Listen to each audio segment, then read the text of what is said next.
dengan cara memecah masalah besar menjadi submasalah-submasalah yang lebih kecil.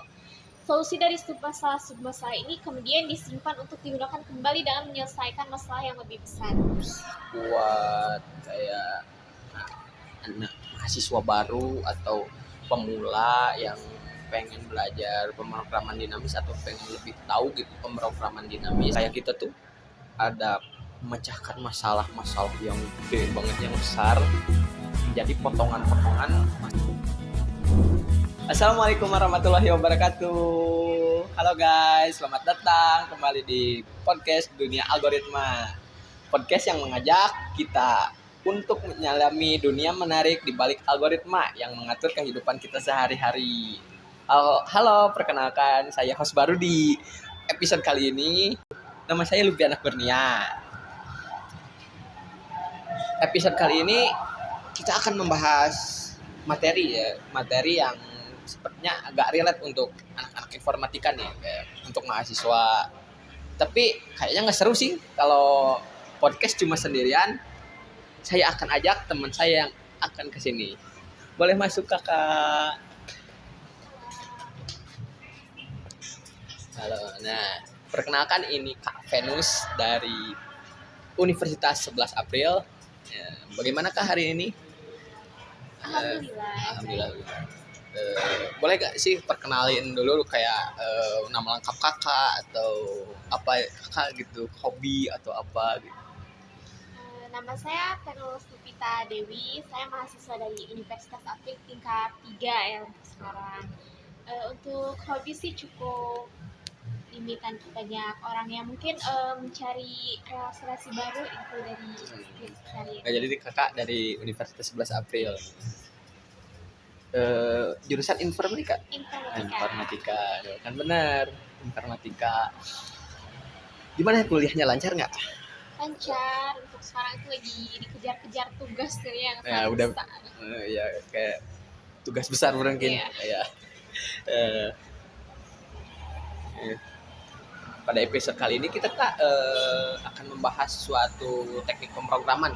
Mungkin udah familiar ya kayak pemrograman di anak informatika. Teknik ini namanya pemrograman yang sangat powerful, yaitu pemrograman dinamis atau dynamic programming. Pernah penasaran gitu saya tuh bagaimana aplikasi navigasi bisa menemukan rute tercepat dengan mempertimbangkan berbagai faktor seperti kemacetan lalu lintas, misalnya kan kayak macet, atau bagaimana game puzzle ini bisa diselesaikan dengan langkah-langkah yang paling efisien gitu. Jawabannya ada di pemrograman dinamis ini katanya. Nah,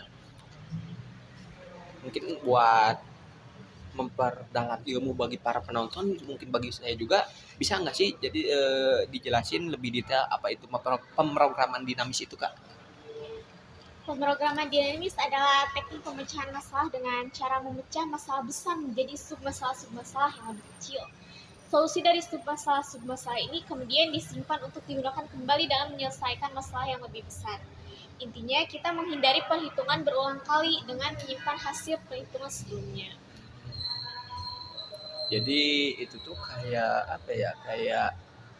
Kayak kita tuh ada memecahkan masalah-masalah yang gede banget, yang besar menjadi potongan-potongan masalah yang mudah dikelola, yang kecil yang mudah dikelola gitu ya. Tepat sekali, Elbi. Konsepnya mirip seperti membangun sebuah bangunan. Kita mulai dengan membangun fondasi yang kuat, lalu perlahan-lahan membangun bagian atasnya. Oh gitu ya. Selain dalam pemrograman, ada nggak sih contoh pemrograman dinamis ini kayak di kayak di kehidupan sehari-hari gitu kayak ya sehari-hari kita aja lah gitu. Tentu ada. Masalahnya ketika kita ingin mencapai tujuan tertentu, kita akan membuat rencana yang terdiri dari langkah-langkah kecil. Setiap langkah adalah sebuah masalah yang harus diselesaikan untuk mencapai tujuan akhir. Atau ketika kita mencari rute terpendek dari rumah ke kantor, kita sebenarnya sedang menerapkan konsep pemrograman dinamis secara tidak sadar. Oh gitu ya teh. Jadi itu tuh bagian dari pemrograman dinamis berarti. Meski terdengar kayak menarik gitu ya teh, kayak didengarnya itu pasti ada tantangan dalam menggunakan pemrograman dinamis ini, pasti ada kan.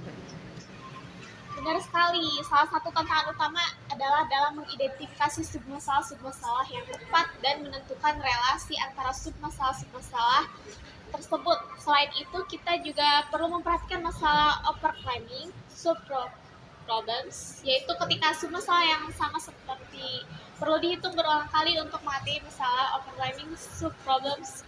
Kita bisa menggunakan teknik memoization. Ada nggak sih teh tips